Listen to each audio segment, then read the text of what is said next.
desenvolvimento. O que é o salto do desenvolvimento? Bom, ele se refere ao aprendizado do seu bebê de novas habilidades cognitivas, linguísticas, sociais, sensoriais e motoras. Por exemplo, aprender, rolar ou falar serão marcos que ampliarão muito as possibilidades do seu filho, fazendo com que o cérebro dele fique a 1 milhão. No entanto, quando o salto ocorre, as crises de choro, aparentemente sem motivo, podem se tornar mais frequentes, assim como o número de despertares à noite também, tá? São muitas emoções e sensações novas de uma vez para o seu bebê e para você também. Então, quais são os saltos do desenvolvimento? Bom, embora esses saltos possam variar de bebê para bebê, são esperados nos seguintes momentos. Vamos lá, anota aí. Mais ou menos entre 4 e 5 semanas, que é o primeiro mês, tá? 8 semanas, que é o segundo mês. Com 12 semanas, que são quase 3 meses de vida. 19 semanas, que são mais ou menos 4 meses e meio. 6 meses. 30 semanas, que se refere ao 7º mês. 37 semanas de vida, que são mais ou menos 8 meses, e esse é bem longo, tá? 11 meses é o outro. 1 ano e 1 mês é um marco bem interessante aí na vida do bebê.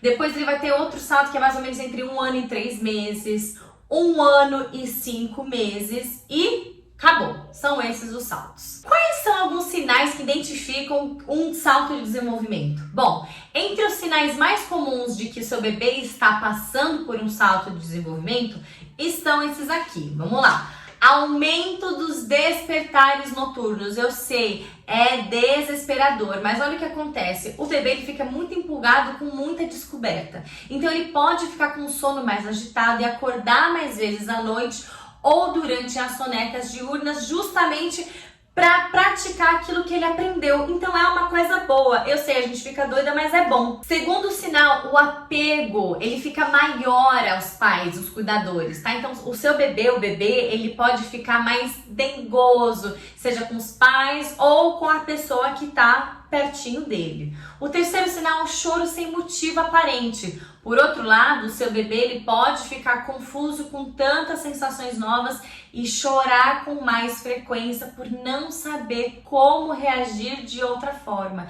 Então o choro muitas vezes ele tá sim relacionado ao salto do desenvolvimento. Mas lembra que eu falei, a gente precisa saber identificar o choro do nosso bebê, mas quando ele tá mais ou menos naquelas semanas perto aí de completar meses, normalmente ele vai chorar mais e aí você já vai saber, é um salto, e aí você precisa saber que ele vai querer muito você. Um outro sinal está associado à dificuldade para dormir. Então seu bebê ele pode ficar muito determinado ao que treinar uma nova habilidade, recusando-se a dormir ou passando por uma regressão de sono, que é quando deixa de ter hábitos de descanso que já estavam bem estabelecidos. Normalmente, por exemplo, com o Léo, até os 3 meses ele tinha uma rotina de sono muito bem estabelecida por ele mesmo.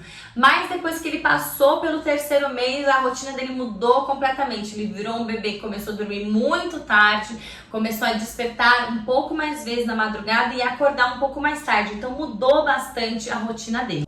Outro sinal aí do salto de desenvolvimento é a alteração no apetite, tá? Tudo isso pode levar o seu pequeno a solicitar mais mamadas, principalmente pela necessidade de contato físico para acalmá-lo. Então não é porque você não tem leite. Muitas mães, quando chega aí nessa época dos 3 meses, que é um dos saltos bem marcantes, 3, 4 meses, acham, eu tô sem leite, meu leite não tá sendo suficiente porque meu bebê quer mamar muito. Muitas vezes tá ligado ao salto do desenvolvimento. Não é porque você não tem leite, mas é porque o seu bebê ele necessita mais do seu cheirinho, do seu peito, para se sentir mais confortável e mais acalentado. Outro sinal é irritabilidade. Pode ser mais difícil acalmar o seu bebê durante o salto do desenvolvimento, tá? Já que não se trata de um desconforto físico, por exemplo, como a cólica, disquesia ou mesmo a fome dele, mas de uma maior movimentação mental do seu bebezinho. Então, vale a pena reforçar que cada bebê ele é único, tá? Portanto, pode ser que não haja mudanças significativas de temperamento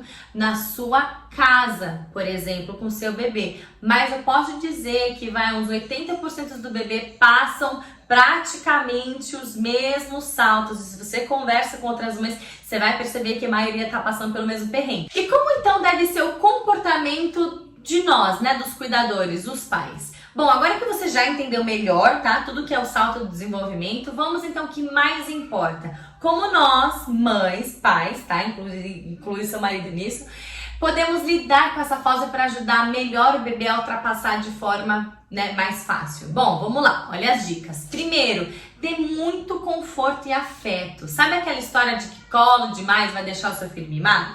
Pois é, no caso dos bebês isso não é verdade. O bebê não é tapete, tá? Pra ficar no chão o tempo inteiro. O bebê gosta de colo e isso é esperado. Especialmente em momentos bem delicados, como o salto do desenvolvimento, o seu pequenininho ele pode ter uma necessidade maior aí de atenção e de contato físico.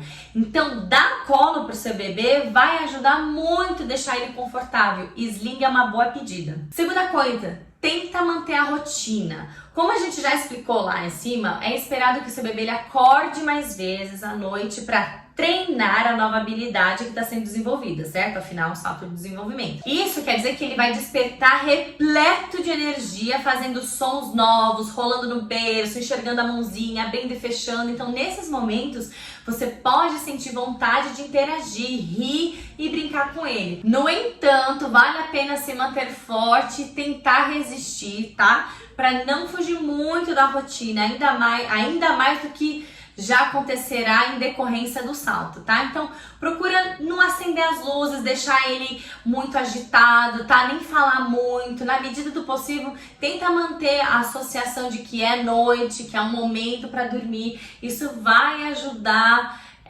voltar ao ritmo normal da sua casa depois do período do salto do desenvolvimento, tá? Eu sei que é difícil, mas tenta manter a rotina aí. Fique de olhos nos padrões, mas sem neura. O que significa isso? Você já viu que eu coloquei as idades em que os saltos são esperados, não é mesmo?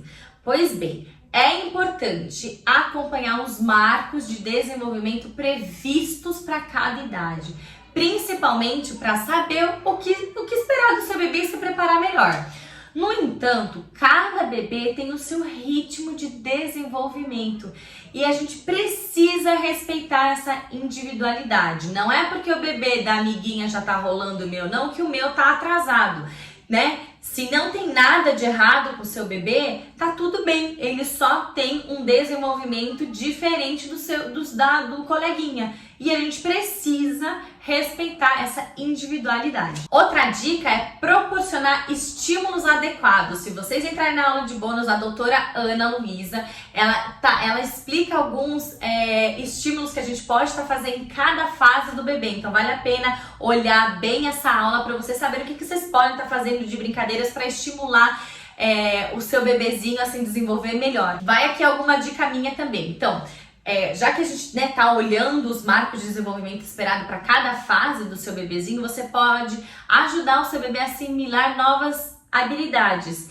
Se é o momento, por exemplo, de começar a engatinhar, algumas brincadeiras e atividades podem servir de estímulos aí para ajudar o equilíbrio, na flexibilidade e no desenvolvimento da coordenação motora, tá? Então, dá uma olhadinha na internet, às vezes tem bastante coisa legal para ajudar o seu bebê a se desenvolver melhor. Mas como eu falei no bônus aqui desse curso, a doutora Ana Luísa explica direitinho quais são as brincadeiras que a gente pode estar fazendo cada mês, tá? Isso vai do primeiro mês até 12 meses de vida, então tá bem bacana, dá uma olhada lá.